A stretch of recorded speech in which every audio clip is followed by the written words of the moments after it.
y'all. So I know y'all have probably been wondering where I've been. I haven't posted a YouTube video in about 3 weeks, which isn't bad.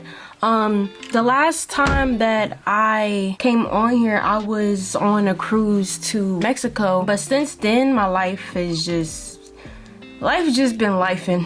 Well, first things first, so I left to go to Mexico. I believe it was like on the 20th.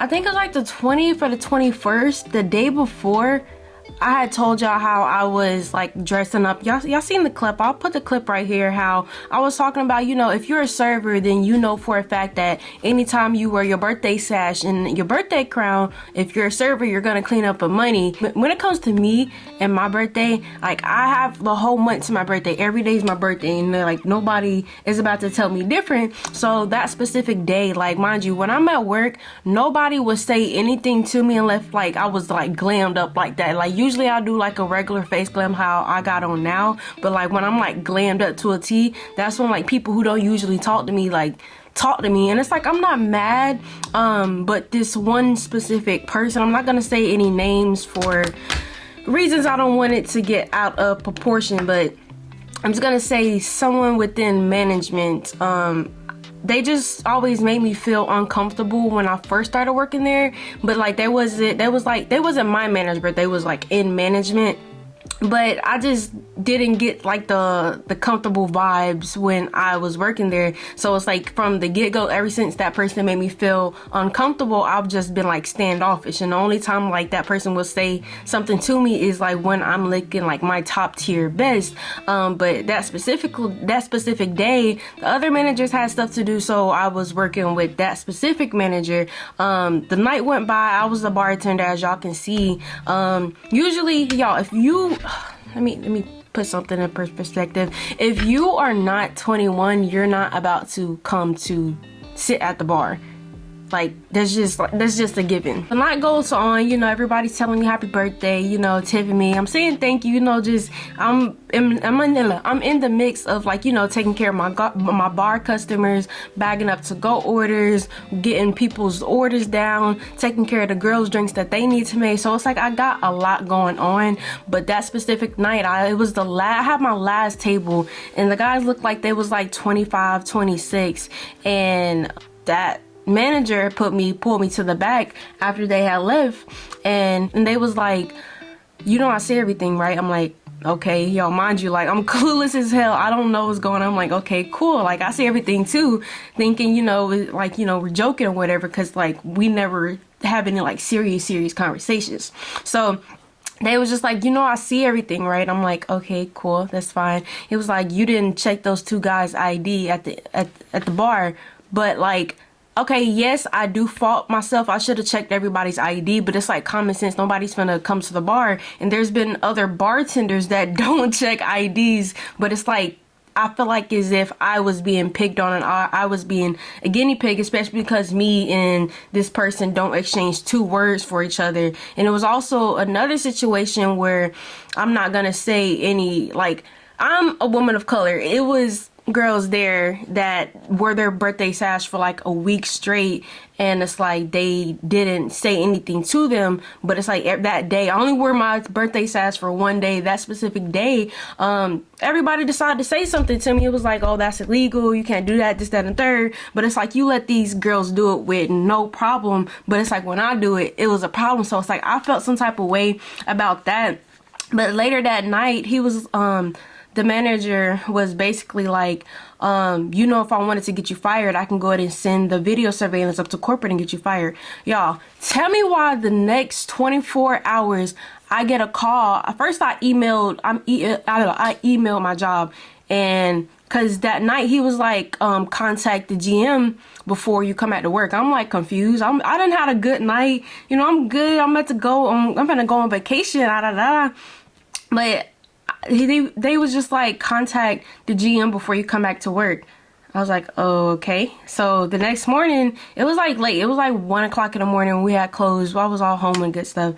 But I texted the GM from my phone the next morning. I'm like, hey, such and such told me to contact you before I come back to work. No response. So I talked to my mom about the whole situation, and she's just like, email them, because that's in black and white and fine print. They have to respond. They can't just leave you like in the dirt, like they can't just leave you open, like leaving you questioning what's going on. So I emailed them. I was like, hey, I was told to contact you all before returning back to work, this, that, and third. And then I get a text back from the GM. He texted my phone. He didn't email me, but he texted my phone. So it's like, I know he seen my message the first time, and it was like, call the store. So I called the store, and they're like, oh, not checking IDs is immediate termination. But it's like, okay, I do take on responsibility. I do take on my part of the problem. Yes, I should have checked IDs, but it's like, I've witnessed so many girls like not check IDs, and it's like, I felt like at times I was like the guinea pig as to like the person to pick on. And then like they was at the bar, and it's like, I have so many regulars would come in there. Nobody would check their ID. Manager standing right there. Nobody would check their ID. And it's like, I'm not throwing anybody else on the bus or anything, but I was just like, are y'all dead ass right there? I've been working for y'all for like a year and a half, and it's like just like that. And come to find out, he sent the manager that got me fired ended up sending the video surveillance of me not checking out it was the last guy ID. They didn't say nothing about nobody else. It was the last two guys. It was like in their 20, like 25, 26, because they was like, how old are you turning? And I was like 21, whatever. And then it was like, oh, you're such a baby. So like, if somebody say that, like they're obviously gonna be older than you. But it was like, that's immediate termination. But he basically ended up sending the video surveillance of me not checking IDs to this group chat with all, like, it's like a group me with like all the managers, all the corporate, like my manager's manager. So it's like, come to find out, they didn't want to fire me, but they put it in so many words to where like, oh, you would have fired anybody else if they would have did this, so you gotta fire her type shit. So I found that, and I'm like, damn, like it just made me realize that I was really in corporate America. And it's like, I got caught up in the fact that like, okay, yeah, I know that I'm in corporate America, but it's like, when you're making fast money, especially like if you're a server, you making back-to-back money every day, fast money, it's like you kind of forget that you're in corporate America. But it's like, corporate America will drop you in the drop of a hat. I think I said that right.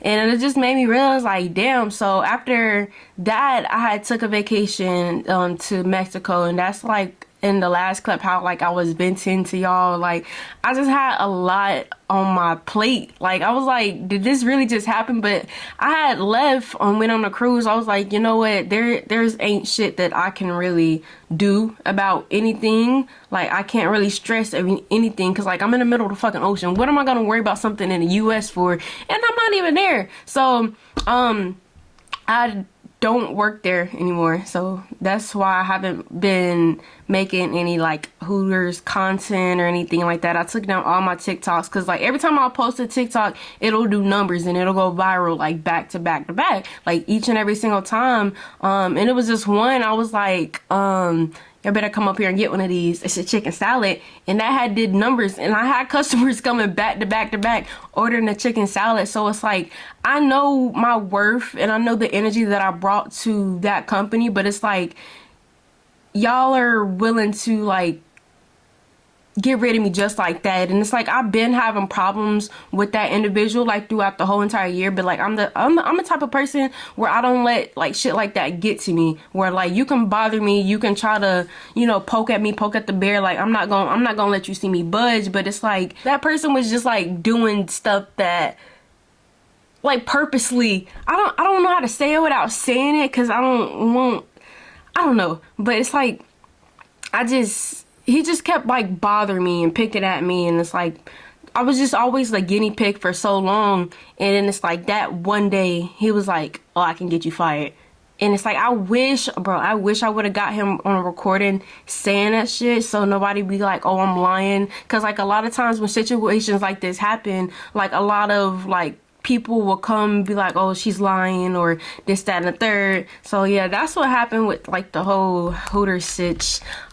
But since then, I just been really getting back to who I was before I started working, because in 2020 through 2020, no, I think it was like 2019 through 2021, I was like a full-time entrepreneur, and I was like prioritizing like my mental health, my finances, you know, my physical health, all that good stuff. So it's like I've been doing more of that. I've been traveling, so getting back into that, mainly so because I have like the freedom to do so, which I'm very, very, very grateful that I am able to travel, meeting new people, expanding my net worth. I feel like that is very, very important, because it's like who you hang around is more so what you'll be. So it's like I'm fine with the friends that I have, I'm fine with the people that I hang around, but it's like I felt the switch where it's like I need to be around more people that's like going towards the goals that I'm going towards, if that makes sense. I've been getting back into reading. When I was younger, I used to go to a private school, and this girl, she just kept picking on me. Like, it was like an ongoing thing. She was just picking at me. So I'm like, okay. And then she had said, you ain't got no edges or something like that. But that day, like, I was sick of it. Like, you can only poke with somebody and fuck with them so much before they just pop. So that day, I was like, girl, I'll beat your motherfucking ass. Stop playing with me. I had said that, mind you, this is like 10, 11, 12-year-old JoJo. And so that had happened. But they expelled me, long story short. But my mom, she's like a person who's all about education, and then making sure, like, even if we would get suspended or expelled, she still put our knowledge on the front end. So in that period of time, she made me read, and not only did she make me read, but like she made me like give her a summary of the book. So it's like I was forced to read. At the time, I was like, bro, this shit is boring. But like now that I'm older, I'm grateful that she made me do that, because like now I'm able to like read books like quick, fast, and also understand what the book is talking about. So while I was traveling last month, all of January I was traveling, and this is gonna be like my first like New Year's video. So ta-da! I have been reading. The first book that I read was called The Mastery of Love by Don Miguel, and it touched on a lot of points, and it gave me like a lot of perspective on not only like people but like self. I read the book The Four Agreements by him. It was really good. I went to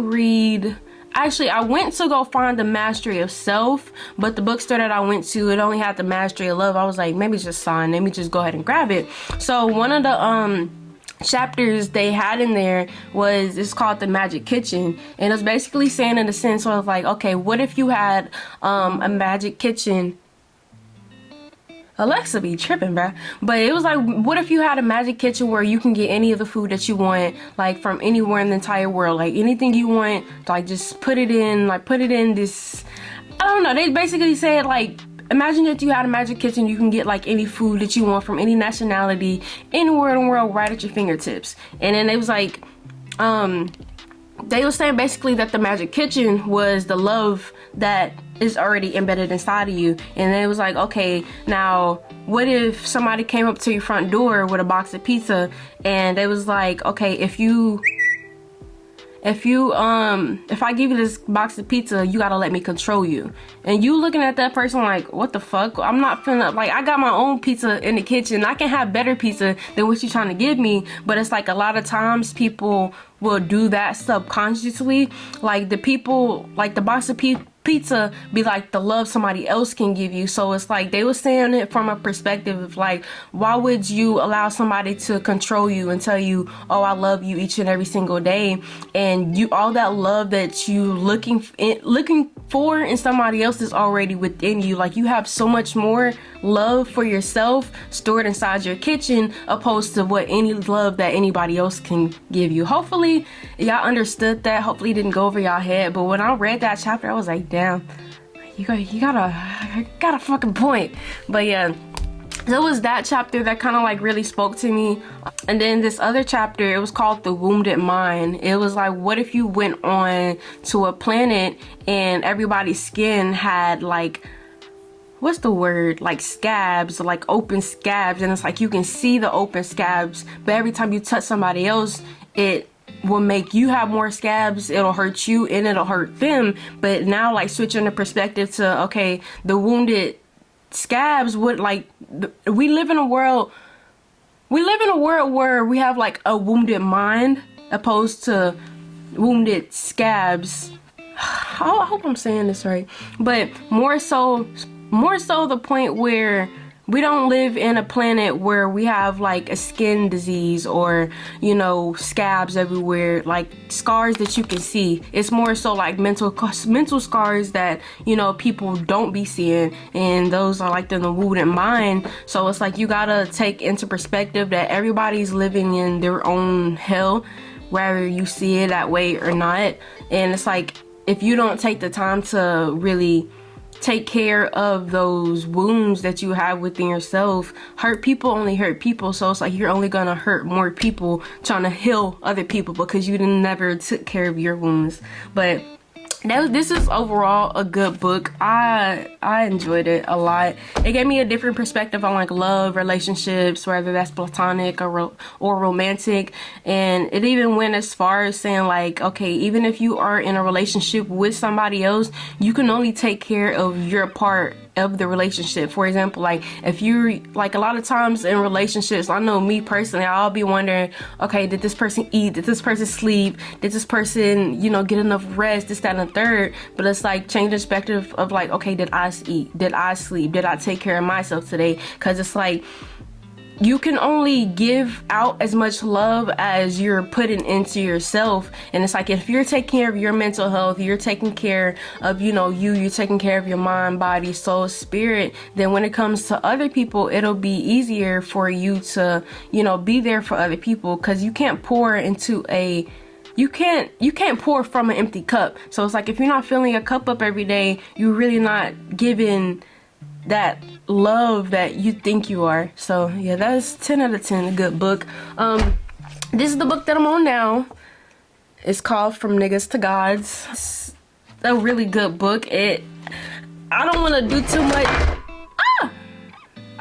do too much explaining of the book because I'm not actually done yet, but it talks a lot about where the root of things is from. I found this book on Pinterest and I was roaming around looking for more books, and I ran into like this African holistic shop by where I live, and I came over the book. I'm like, I've been manifesting this book. I've been trying to look for this book for a minute, and it's just like right here. So I was happy to come across the book.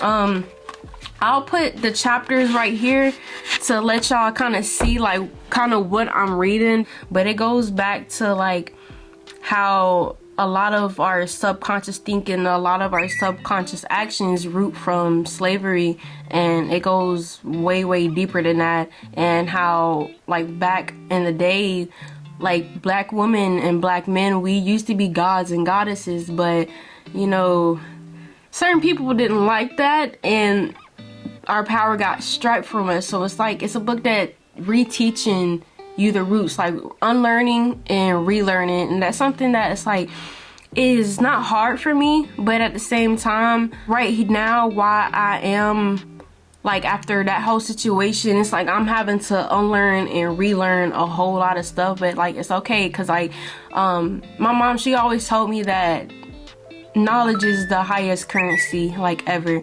So it's like I just been taking time for me, bruh. I just been taking time for like me to make sure that I'm okay mentally. It did get a little depressive, like looking for a job and, you know, nobody would be hiring, but it's like everybody saying they hiring. But once again, I'm in corporate America, and it's like everything isn't always like, you know, what it turns out to be.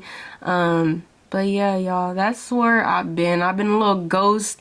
I did deactivate my Instagram for a minute, just because like I need the mental clarity right now, and social media has a way of like making you feel like you're not doing enough or not doing as well as somebody else. So it's like I didn't need the brain fog, especially right now. So it's like I'm trying to get back to my roots and relearn, and it's okay to start over from ground zero, because higher highs. I believe in higher highs and lower lows in life. So it's like right now I feel as if I'm not gonna say I'm at a low, but it's like for a minute, like when the situation first happened, I felt like I was at a low. But it's like life is like a heart monitor. You got higher highs and lower lows. And if I'm at a low right now in my life, I can only go up. This is my first 2023 video. So yeah, I got some great content coming for y'all this year. Just you.